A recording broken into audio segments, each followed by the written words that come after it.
Mga master, marami po tayong mga natatanggap na tanong at mga request na naghihingi ng update tungkol sa performance-based bonus sa taong 2021.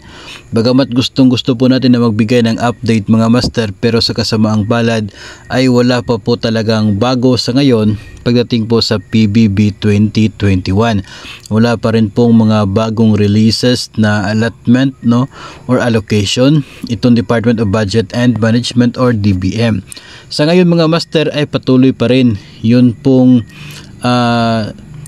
yung kanila pong naging sagot doon sa ilang mga division offices na nag-aabang sa PBB. Ito nga pong sulat na nakita po natin, pinadala po sa atin mula po sa inyo, may mga natanggap tayo. Ito ay from Division of Negros Occidental. Meron din po parehong sulat, naka-address po sa somewhere in Region 6 pa rin, isang division. At rason po dito ng DBM ay yun pong isang account nila, yung tinatawag na Miscellaneous Personnel Benefits Fund or MPBF, ay exhausted yung kaniyang allocation. Every year meron po kasi nakasaad o meron po talagang target yung bawat account ng mga government offices. Nung nagkataon po na itong MPBF account ng DBM ay tila naubos yung allocation po niya doon sa budget, kaya kinakailangan nila na mag-augment ng pondo from other account na maging bahagi na ng MPBF para ito ay muling magamit as part of PBB. So sinasabi dito na kapag magawa itong pag-augment ng pondo papunta sa personnel benefit na account na yon, ay ipagpatuloy nila yung pag-release ng SARO at ng NCA for PBB 2021. Hindi po ito nangangahulugan mga master na naubos na yung pondo ng gobyerno. Iba po yun.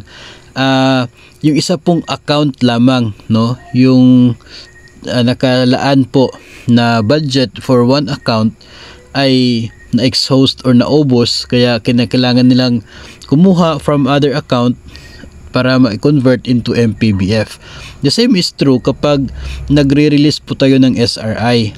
Yung sourcing, yung funding source ng atin pong SRI, yung Service Recognition Incentive, ay sinasabi po na manggagaling sa savings ng ating personnel services.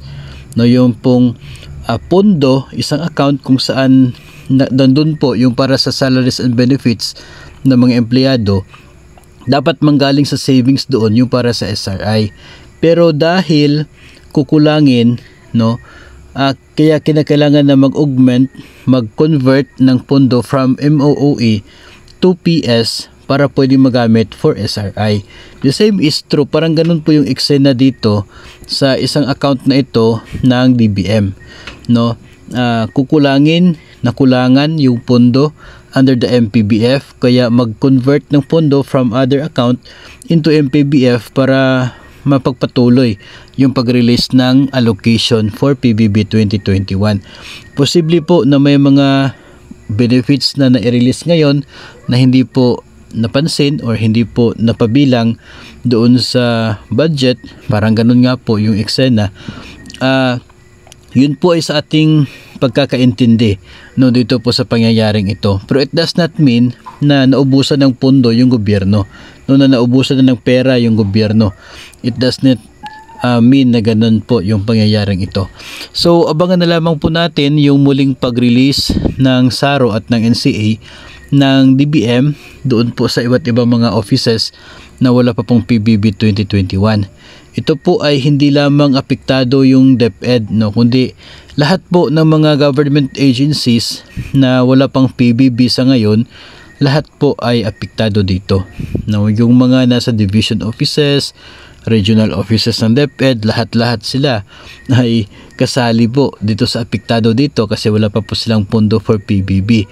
Yung napakaraming mga division offices and schools sa Region 9, sa CAR, and Region 6, and maybe sa other parts pa na wala pa rin pong SARO for PBB, medyo nagkataon lang po no na kayo po yung nahuli sa mga nabigyan, kaya kayo yung naabutan sa pagka-exhaust ng pondong ito ng MPBF. Pero pagpatuloy pa rin po nating abangan araw-araw itong mga SARO releases ng DBM.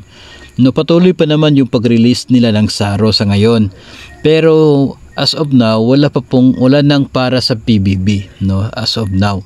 Kasi nga doon po sa pangyayaring 'yon. So the moment na maibalik po, makapag-augment ng pondo, ay we are expecting DBM to release the SARO allocation for PBB doon po sa mga natitirang mga opisina.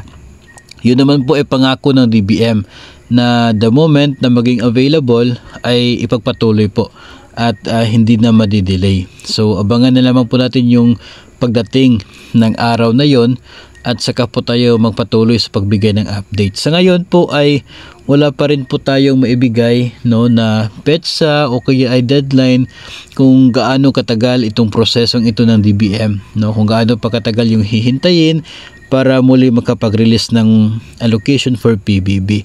No, hindi po tayo sigurado sa prosesong yan ng DBM, kaya parang paghihintay lang muna yung pwede po natin magagawa sa ngayon.